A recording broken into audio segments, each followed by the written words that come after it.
The internet is full of bro science, fake knowledge, half information, or propaganda.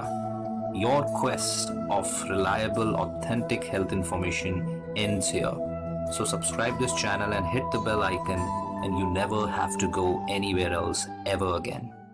नमस्कार, आदाब, सत श्री अकाल दोस्तों। मैं हूं डॉक्टर परमजीत। आप देख रहे हैं डॉक्टर एजुकेशन। आज हम बात करने वाले हैं जेस्टेशनल डायबिटीज़ के बारे में। क्या होता है ये, क्यों होता है ये, अगर आपको है तो आपको करना क्या है। मतलब ऐसी शुगर लेवल जिनकी प्रेगनेंसी में बढ़ जाती है, डायबिटीज़ हो जाती है, शुगर लेवल डायबिटीज़ प्रेगनेंसी में बढ़ने वाला gestational high blood sugar that starts in the first which is first diagnosed during pregnancy. तो प्रेगनेंसी के दौरान होने वाला डायबिटीज़ है।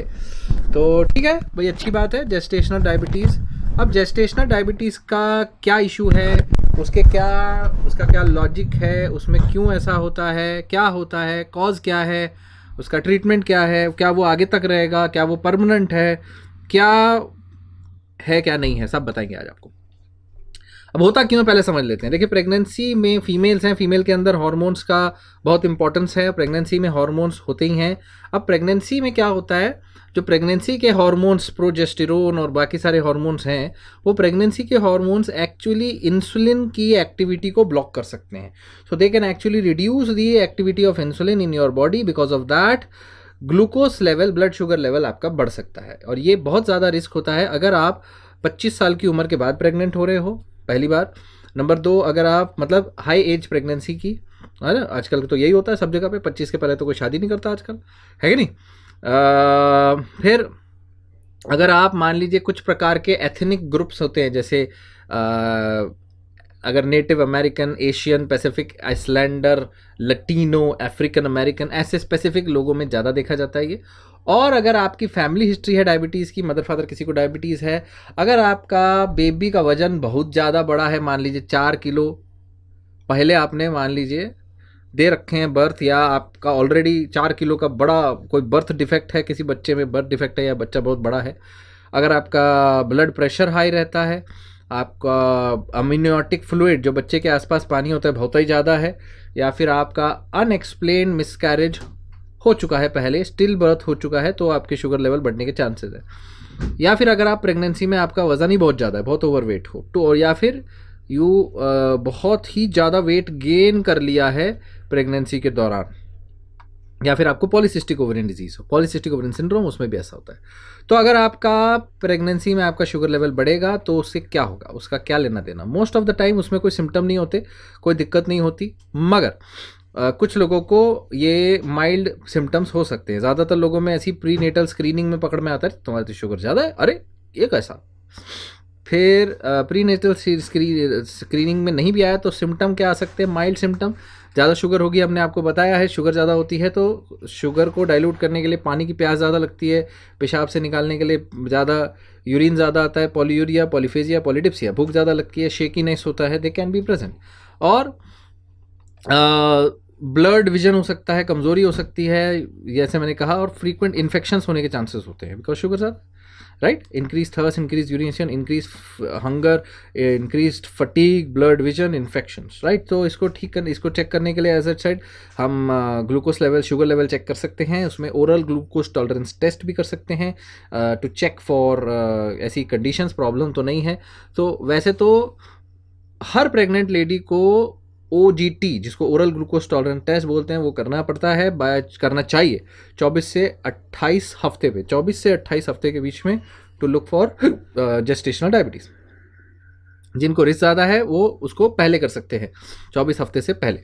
तो एक बार डायबिटीज़ अगर पता चल गया कि आपको जेस्टेशनल डायबिटीज़ है, तो आपका रेगुलर घर पे fasting sugar, post meal sugar जो भी मॉनिटर करना है वो मॉनिटर करते।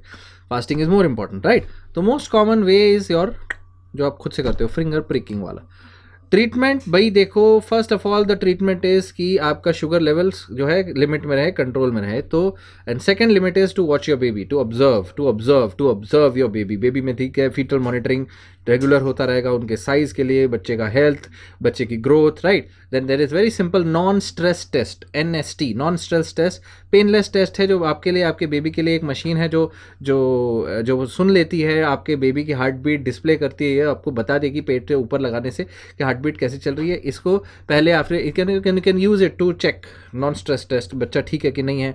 ये कि कंपैरिजन दे सकती है बच्चे के हार्ट बीट के पैटर्न का, उनके मूवमेंट के हिसाब से कि बच्चा सही काम कर रहा है, बच्चा सही चल रहा है, ग्रोथ हो रहा है या नहीं, कोई इशू तो नहीं है।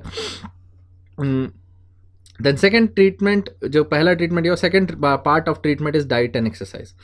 हेल्दी फूड खाना है। आज से कोई ऐसा नहीं है भरी भरी आइसक्रीम्स और ये मीठे मीठे गुलाब जामुन रसगुल्ले उल्टे सीधी चीज़ें नहीं खाएंगे, नॉर्मल हेल्दी फूड खाएंगे, घर का पका हुआ, एक्टिव रहने की कोशिश करेंगे। बेस्ट वे यही है to improve diet is to eat a very healthy diet.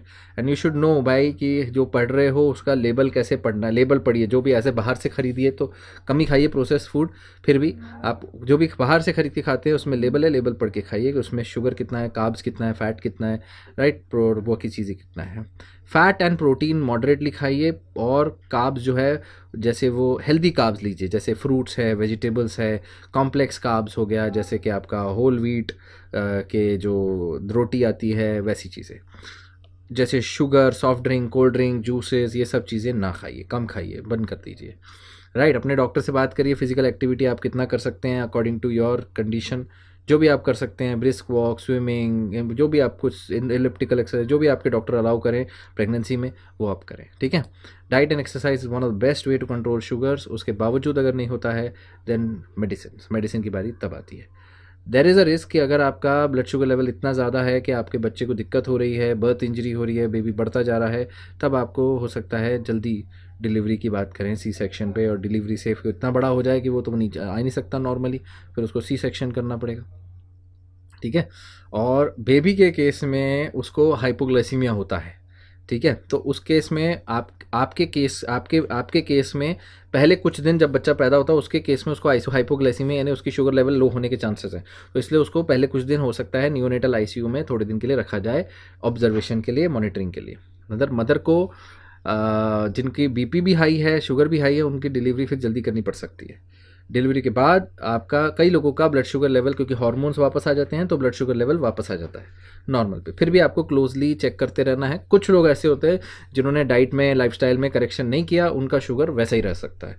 सो अगर आपको गलती से जेस्टेशनल डायबिटीज़ हो जाता है तो अपनी डाइट और लाइफस्टाइल को करेक्ट करिए, अपने वज़न को कम करने की कोशिश करिए प्रेगनेंसी के बाद। और अपना, अगर आपको पता ही नहीं है तो आपकी प्रेगनेंसी चल रही है तो 24 से 28वें हफ्ते के बीच में OGT, oral glucose tolerance test नामक टेस्ट कराइए, और अल्टीमेटली अपने गायनेकोलॉजिस्ट से बात करिए। This is all, thank you so much. This is about gestational diabetes. Please share this video as much as you can, and please keep sharing. This is Dr. Paramjeet signing off. Stay connected, stay healthy.